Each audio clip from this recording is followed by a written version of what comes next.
2025 is Indiana Family Institute's most successful legislative session to date. Now, we certainly hope there are more successful legislative sessions in the future, but just so grateful for all of the bills that passed. And so wanted to cut a video today that goes through the comprehensive list of all of the bills that went through. We wanted to have this in one place. So Ryan, how are you this morning? And why don't you jump in on the first bill, Senate Bill 143 on parental rights? Good, yeah, absolutely. So, for people that don't know, Indiana Family Institute, we do lobbying down at the session every year on faith, family, and freedom issues. We've got a whole team of people that help create the policies and help lobby the legislators and just educate folks on where they're at. And obviously, you've done a great job, Josh, of helping us with that, and Marissa Lynch and a number of others on our team.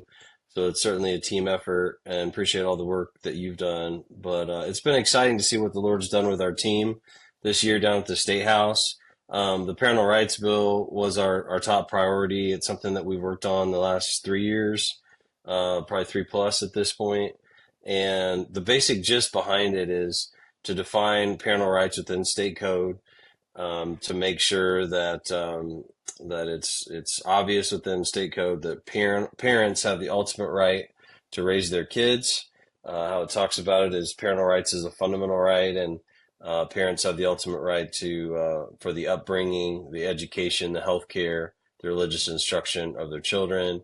And as you know, even more than I do, Josh, with heading up our Five Freedoms Project and litigating, this gives parents an opportunity to litigate as well at the state level, where in the past, a number of parents have been really done wrong by the state and don't have any opportunity to sue back or really have their full legal rights within state court. And so that's an exciting piece of this. Folks will remember both with this one and the next bill that we'll talk about that's really related, the Cox family, Mary and Jeremy Cox, and just the terrible, heartbreaking story they had with their son being removed by DCS just because they wouldn't refer to him as a biological female. And so to try to protect parents from that and other things and just make parental rights fundamental was huge with this bill. We were able to pass it both through the House and the Senate, and have the governor sign it. And so this summer it'll go into effect, and assuming there's no lawsuits or anything. And we're really excited to just have that right in code. The parental rights are a fundamental right. And you did a ton of work on that as well, Josh, over the last several years, not only helping with the language, but litigating and connecting with families all over the state who've had their parental rights violated. So thank you for all your work on this as well. I was greatly relieved, I'll say that about 1412 as well, to have it finally across the finish line. And as I talk to folks around the state, a lot of times they'll look at me and say that parental rights weren't protected in law. And so it's almost, explain to them, yes, you should be aware of this, and just making sure that parental rights are treated like free speech, like the free exercise of religion. And when parental rights comes to court, the judge has to pull out the legal microscope. He can't just kind of eyeball it. Oh, this is okay. The state ran over the parents. Now he's got to pull out that microscope. And then, like you said, the parents can go into their county courthouse, get a local attorney, rather than having to run to Indianapolis and find some big federal law firm to defend their rights. So grateful to get that hole plugged this year after about 3 years of effort. So you mentioned a related bill, 1412. What was the basis of that? Yeah, and for people just as you're following along at home, I think we'll have some information here, but also if you go to our website, who'syourfamily.org, you can see our legislative agenda for 2025. You can see all the bills that we tracked in the legislature, and then hopefully in the next couple months, we'll have a legislative scorecard where the bills that got a vote will have the votes there, so you can see how your legislators, your state house and state senate member voted on these bills. But House Bill 1412 is related in that 143 really set the baseline for parental rights is a fundamental right. The state has to respect that. There's limits, of course. You can't be an abusive parent where you're abusing or neglecting your kids, but the state had gone above and beyond that and really targeted conservative Christian parents and others that, really hadn't done anything wrong, and separating kids from really healthy, good families. And so that was a huge problem. 1412 helps directly with the Cox family situation where, the state, and you litigated this, Josh, so you can pipe in as well because you know it even better than I do.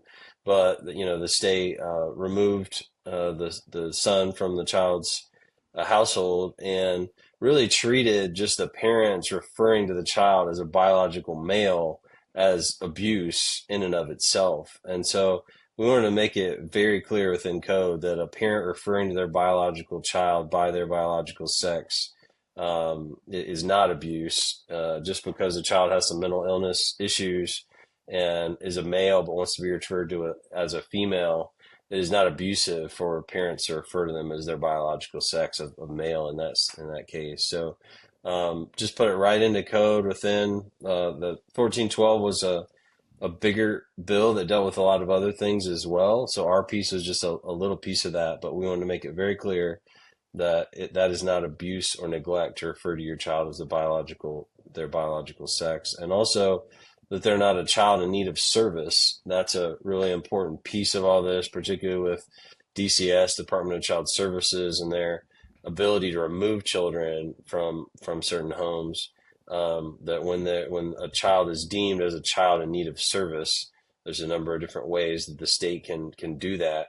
They have to have some reasoning why they would come in and remove a child. So we wanted to make sure in that section as well that that's not a child in need of service is not a child just that has some mental health issues and wants to refer to themselves as the opposite sex, and the parents won't go along with that. The parents are doing nothing wrong by going ahead and referring to that child as their biological sex. And so that should be a simple one, but I believe we're the first state in the nation to do that. And at the same time, when Colorado is actually passing state laws that are attempting to, that would actually deem a parent as abusive or neglectful just because they won't refer to their child as the opposite sex. And so I think it's a really important time, as there's a lot of confusion out in culture, that we're very clear on this in Indiana. So I was really excited to get that passed, and you did a ton of work on that, Josh, with some national allies and others, of really coming up with some great language there and litigating these cases. So,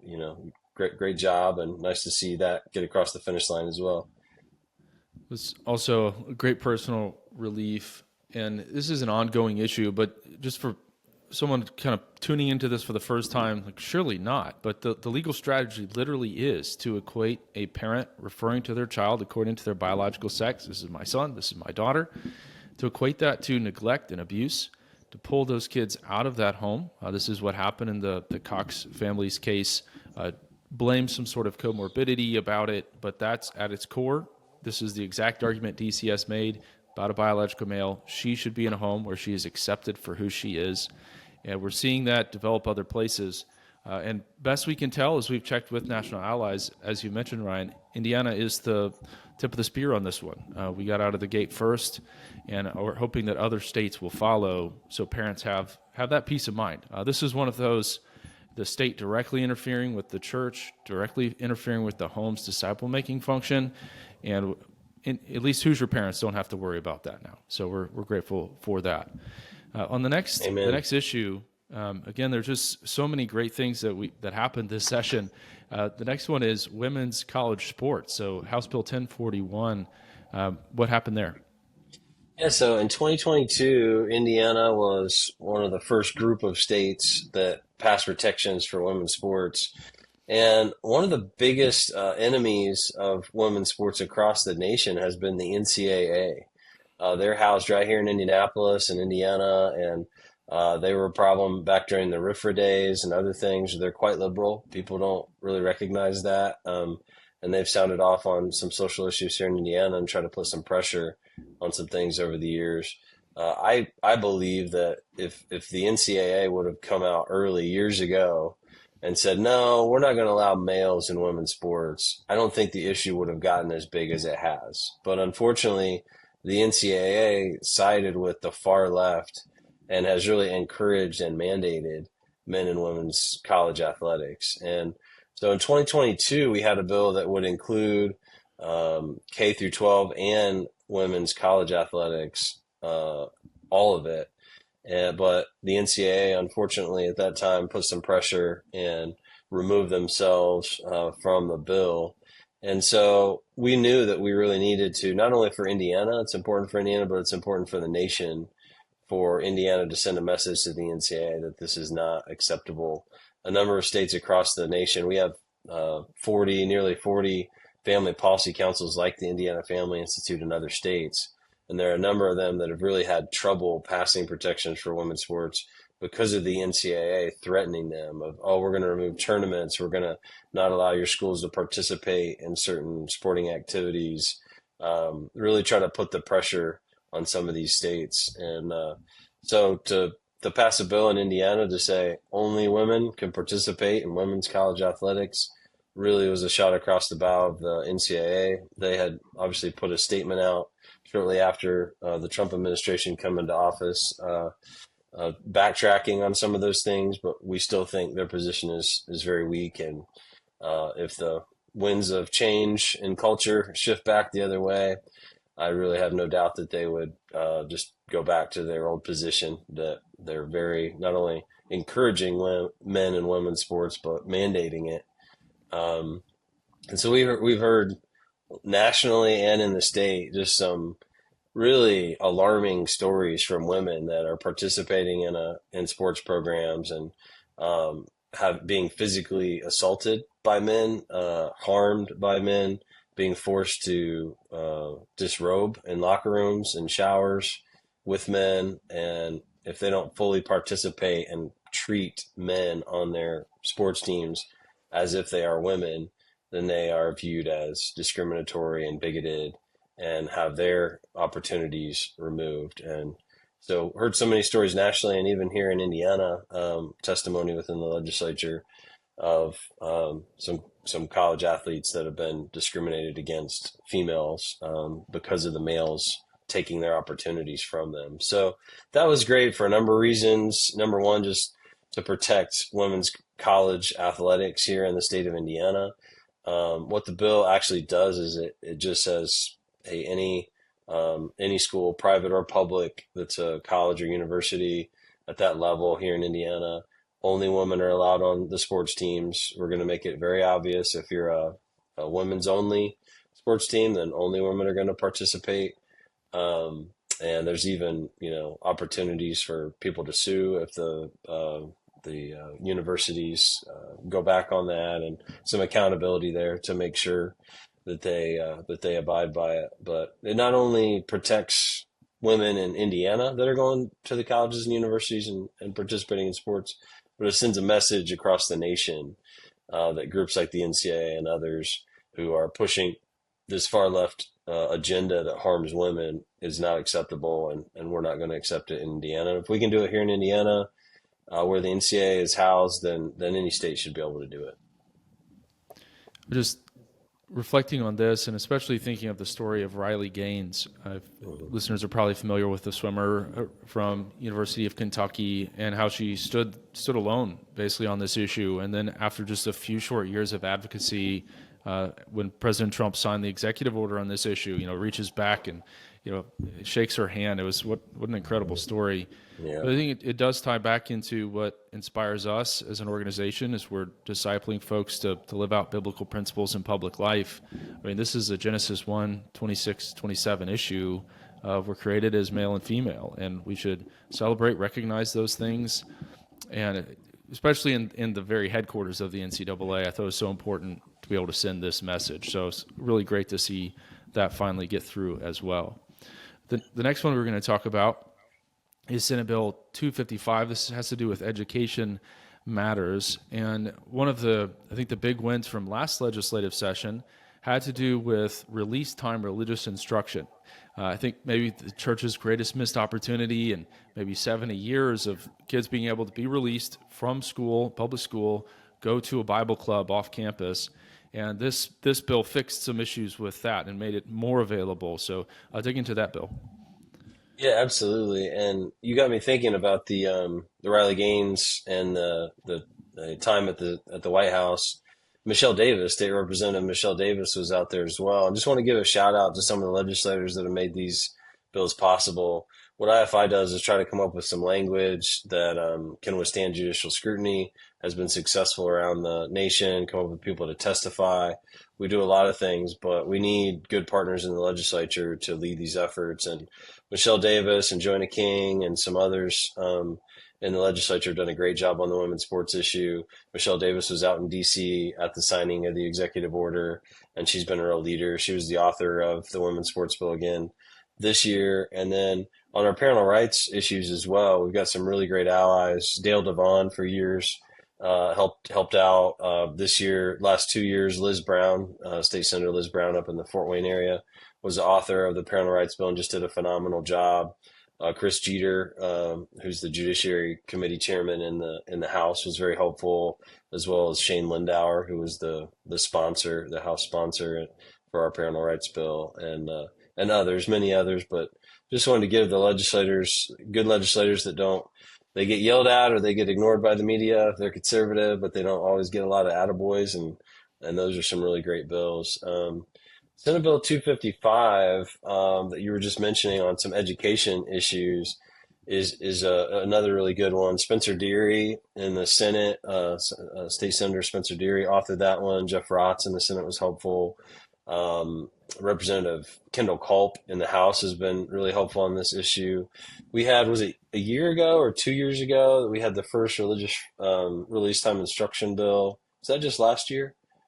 Just last year. Yeah. Yeah. So we had how that works is we've had for years an Indiana code that and it's based on federal case law, but that public schools can actually release children for religious release time instruction during the school day.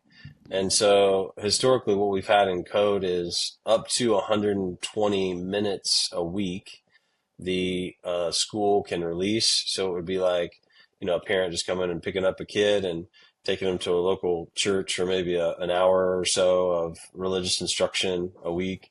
So the school doesn't pay anything for anything. There's no taxpayer dollars involved. It's just like a parent coming and picking up a kid for basically a doctor's appointment or something like that. But you have it for religious release time instruction. So it could be purely, totally evangelistic. It could, look at the scriptures and actually, try to help kids deepen their faith. So last year, that's always been on the books in Indiana, but what we found is more and more schools refusing to let parents have their kids participate. And there's a great program called LifeWise that we partner with. And for elementary schools, they have this program where basically once a week, they'll take the kids out for just like 50 minutes. And it's great for everyone. It's great for the teachers to get a little bit of a break. It's great for the kids to work on their faith in a way that they really can't do in the public schools. It's a win-win for everyone, and it's totally constitutional because the state doesn't pay for it.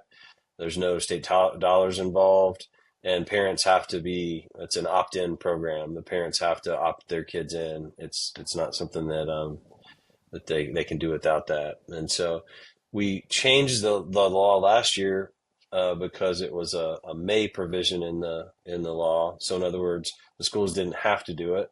We changed that to say, look, if parents want this, they have to be allowed to participate. And so that was very helpful to give parents that opportunity. And then this session, that most of the religious release time instruction was applied to elementary school students. It was much more difficult to have high school students involved. And so this year we're given the opportunity where a high school student, if they want to get one elective credit, that they could go ahead and do that. But we needed to expand the amount of hours.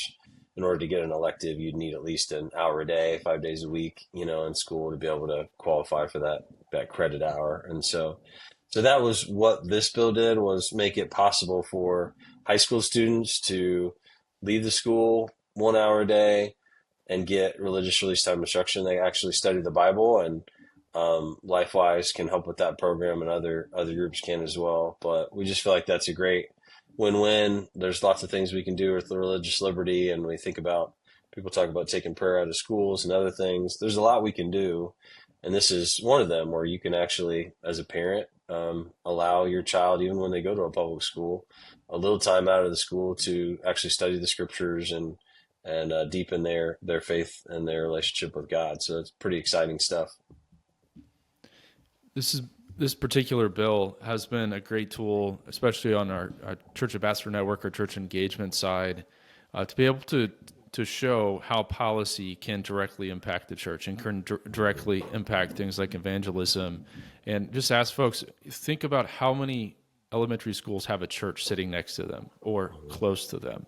And this is an amazing opportunity through LifeWise or other organizations to host a Bible study for those kids during the school day. It's just an incredible opportunity, and hope folks look into it. We'll have a link to that in the show notes if you'd like to know more. All right, the next bill that we wanted to dive into is Senate Bill 287. The idea here is transparency in school board elections. What happened with this bill? Yeah, so what this bill is trying to do is, on average, if you see around the state, the average school board member is a little bit more liberal than actually the voting population that elects them. But it's so hard to know, as people know that be watching this as you get to election time. Where is my school board member on issues like men and women's sports and DEI and all these things? It's usually just not talked about a whole lot in school board elections. There is no Republican or Democrat.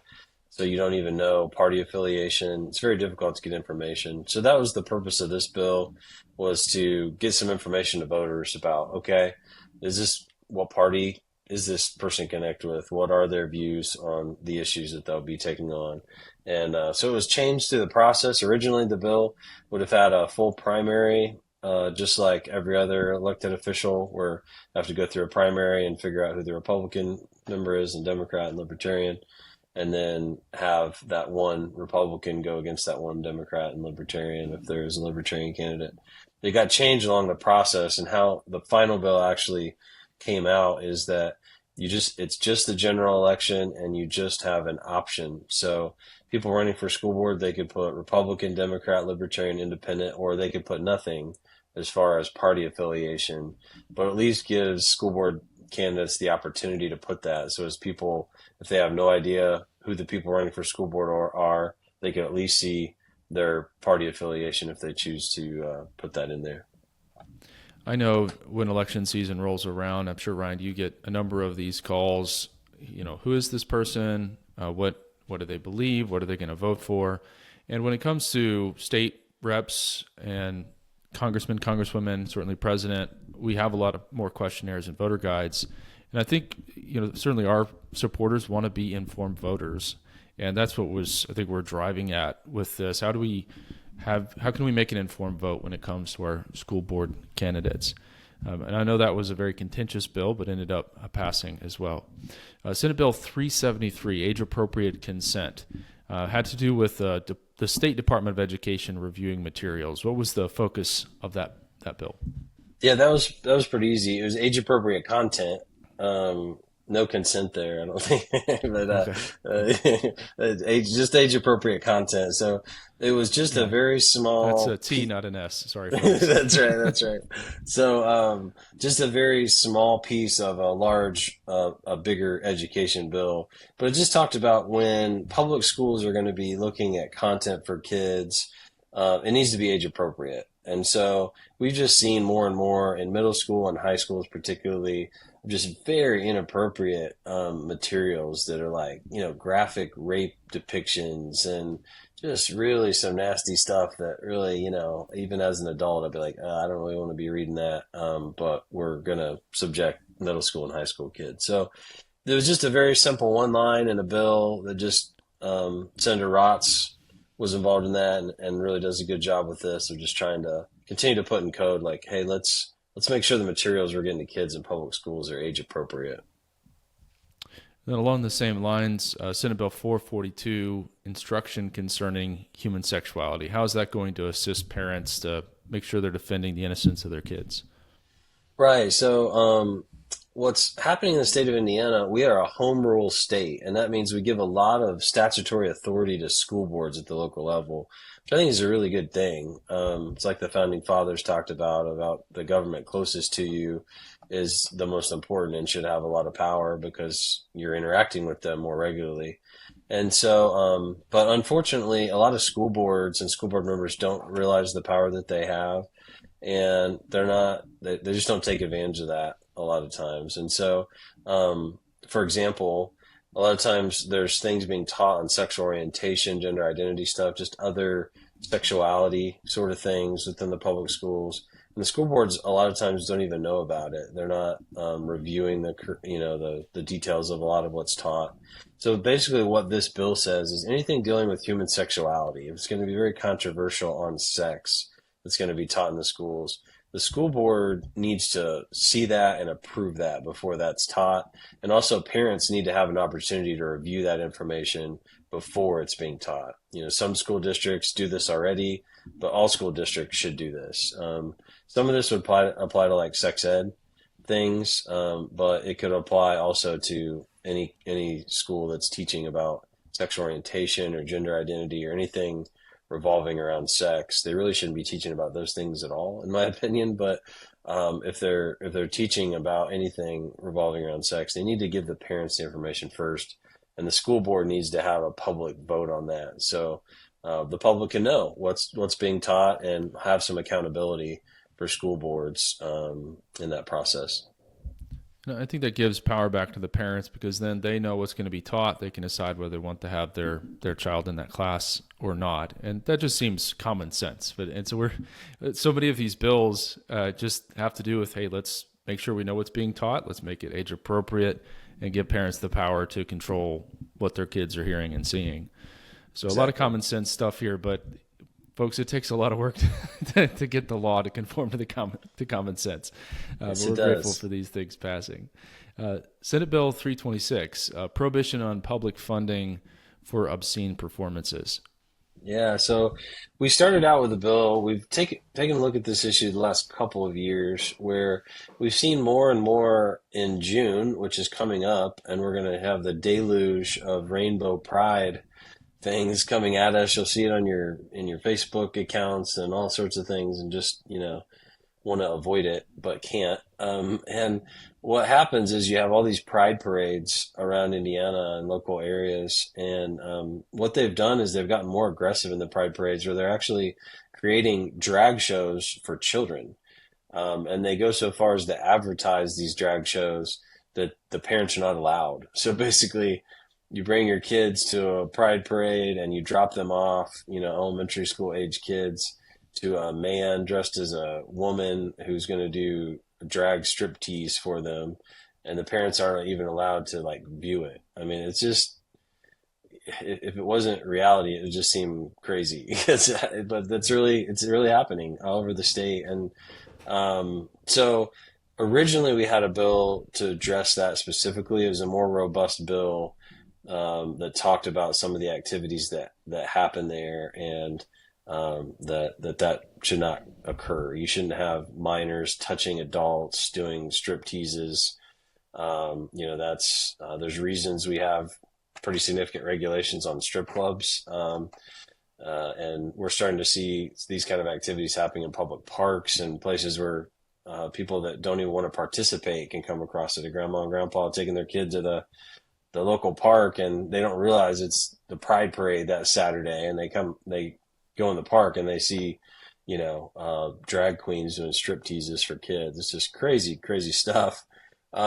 So we weren't able to get that bill a hearing or passed, but there was a piece of that was able to be amended into another bill and passed. And it basically takes our current definition already in code for obscene performance and just says, look, local governments, more liberal governments like the city of Indianapolis and Bloomington and others, they shouldn't be able to fund or host obscene performances. And obscene performance in the code is very strict. It's got to be probably some of these strip shows for kids won't even apply. It would have to be maybe even a little more aggressive. We'll have to see on that one, but at least as something to send a message to some of these local governments that are totally participating in these very raunchy, just evil pride festivals that they can't host or fund these obscene performances. So it's a baby step in the right direction, but once again, some common sense stuff that our taxpayer dollars shouldn't be going to obscene performances, which already in code are listed as a crime. It's that level of activity of public indecency. And I know the issue is, as we have supporters that call us with concern, and not encouraging supporters to go out and Google any of these things, but if you've observed some of these parades, they can be very sexually explicit, with young children being there. But the interplay of protecting children and then free speech claims, and in fact, Indiana's law that prohibits any pornography to be viewed, or any provider to have that in the state of Indiana without age verification, it really is along the same lines. That's what we're trying to do. We're trying to protect the innocence of our kids.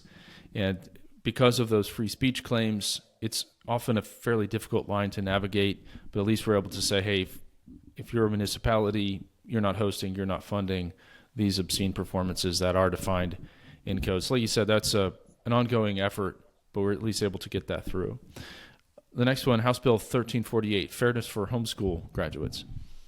Yeah, we had gotten some information that in certain entities, particularly, I believe it was IMPD, but even a police force that was interviewing different candidates to hire, they were discriminating against homeschool graduates. They basically said the certificate that the homeschool student had when they graduated from high school, it wasn't enough to satisfy the qualifications to be a high school graduate, basically. And so it was just really some blatant discrimination against homeschool folks. And so Senator or Representative Wesco and Senator Rotz were really involved in that, of just making it very clear that a homeschool student that goes through the proper process and graduates in good standing, they should be treated just like anyone else who's a high school graduate. And so it just makes sure that, like, particularly public employers and governments can't discriminate against them just because they were a homeschool student. And it makes a lot of sense because Indiana allows for homeschooling and recognize that diploma. It doesn't make any sense for our public institutions to then deny them access to employment. So I think it plugged a hole.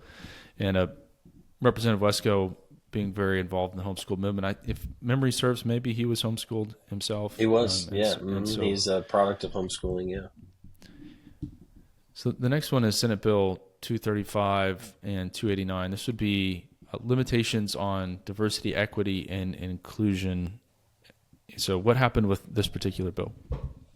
Yeah, so this bill, this has been something the legislature has tried to get a hold of for several years now. Back in 2020, you had the BLM issues. You had, during that time, a lot of left-wing activity within public schools of separating kids out, white kids and minority kids, and almost like a resegregation sort of thing in the public schools, trying to talk about white guilt and those sorts of things. On the LGBT sorts of issues, really promoting a lot of wild things like furries and transgender activities within the public schools, and just a very aggressive left-wing push within our public schools.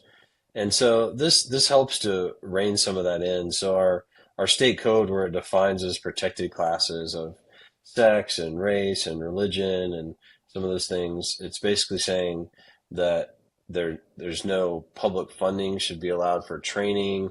There also shouldn't be just education that says that because you're a part of one of those groups, you're either better than or less than someone else. So just because of your race, that doesn't mean you're superior or inferior.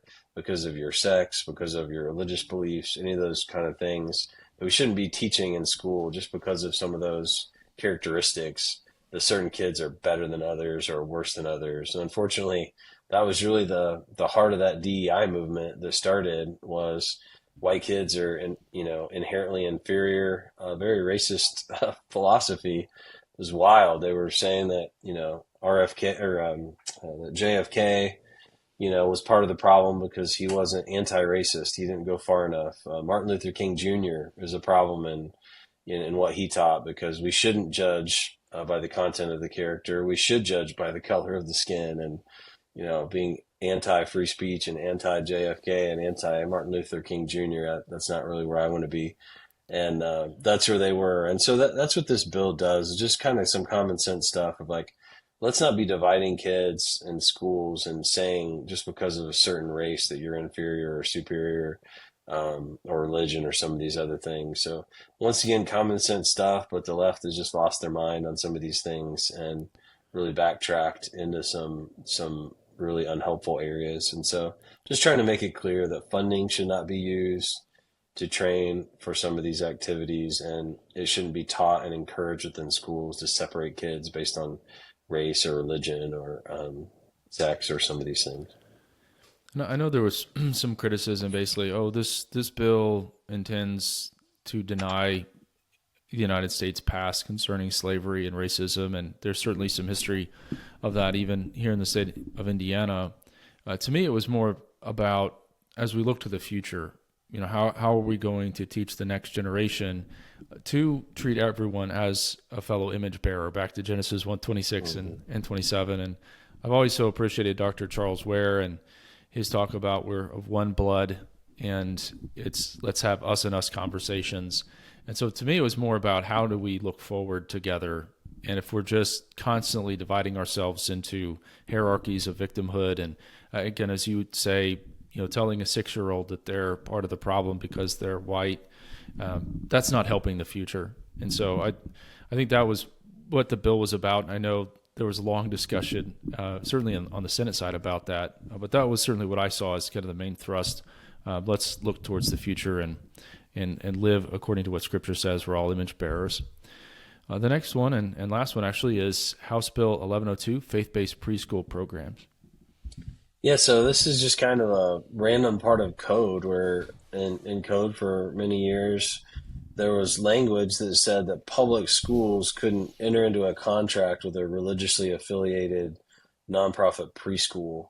And so just kind of a odd part of code. I don't even know if it was completely used over the years, but just strikes that any of our faith-based organizations should be able to have relationships with our public institutions, including our public schools, and that should be encouraged. I think the communities that do the best are the ones where the church and the government institutions work well together and partner together to solve problems in our culture. I know we're promoting that a ton through our church ambassador network that you lead, Josh, and it's good to just have that in code. So it's just kind of an arcane piece of code that, at least on its face, said that faith-based groups couldn't have an official relationship with public schools. And so that was struck and passed. All these bills that we talked about today passed and have been or will be signed by the governor into law, which is great. And so there's a few others as well. We were able to defeat an expansion of gambling up into New Haven, Indiana. There are a group of folks that didn't want a casino